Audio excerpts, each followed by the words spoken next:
एक ऐसी दवा है जो आपका दर्द को कम करती है, लेकिन वही दवा एक प्रजाति के लिए जहर बन जाती है। ये कहानी है वल्चर्स यानी गिद्ध की, और वो दवा है डाइक्लोफिनेक, जो आप कभी ना कभी इस्तेमाल किए होंगे। पिछले 30 सालों से वल्चर्स एक के बाद एक तड़प तड़प कर अपनी जान खो रही है। वल्चर्स तेजी से एक्सटिंक्शन की तरफ बढ़ रहे हैं। डाइक्लोफिनेक इंसानों को ज्यादा नुकसान तो नहीं पहुंचाता, लेकिन प्रॉब्लम तब शुरू होती है तब ये मेडिसिन गाय, भैंस और बैल को दी जाती है। आप यकीन नहीं करेंगे, 1990 से अब तक वल्चर्स की पॉपुलेशन में लगभग 99% का डिक्लाइन हो चुका है। कुछ एस्टिमेट्स के हिसाब से 1990 में 40 मिलियन से ज्यादा वल्चर्स थे, लेकिन आज सिर्फ कुछ हजार ही बचे हैं।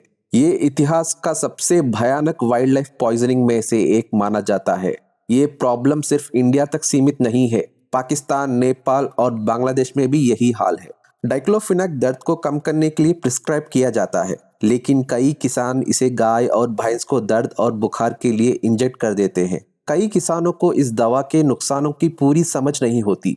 जब ये गाय और भैंस मर जाते हैं तो उनके शरीर इन वल्चर्स के लिए खुले में छोड़ देते हैं। वल्चर्स मरे हुए पशुओं का मांस खाकर जिंदा रहते हैं। मरे हुए पशुओं का मांस में तब भी डाइक्लोफिनेक मौजूद रहता है। वल्चर्स इस दवा से बहुत ज्यादा सेंसिटिव होते हैं। सिर्फ छोटी सी क्वांटिटी भी उनकी जान लेने के लिए काफी होती है। इस दवा के वजह से उनके खून में यूरिक एसिड क्रिस्टल्स फॉर्म होते हैं और उनके इंटरनल ऑर्गन्स में जाकर जम जाते हैं। क्योंकि उनकी किडनीज उन्हें प्रोसेस नहीं कर पाती, इसका नतीजा उनकी किडनीज काम करना बंद कर देते हैं और कुछ ही दिनों के अंदर उनकी मौत हो जाती है। कुछ लोग सोचते हैं वल्चर्स एक्सटिंक्ट हो गए तो इससे हमें क्या, लेकिन दोस्तों, हर एक जीव एक दूसरे से इंटरकनेक्टेड है।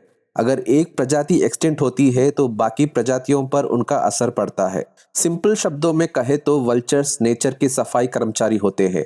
वो मरे हुए सड़क के कुत्ते और पशु खाकर हमें गंदगी से और कई बीमारियों से बचाते हैं।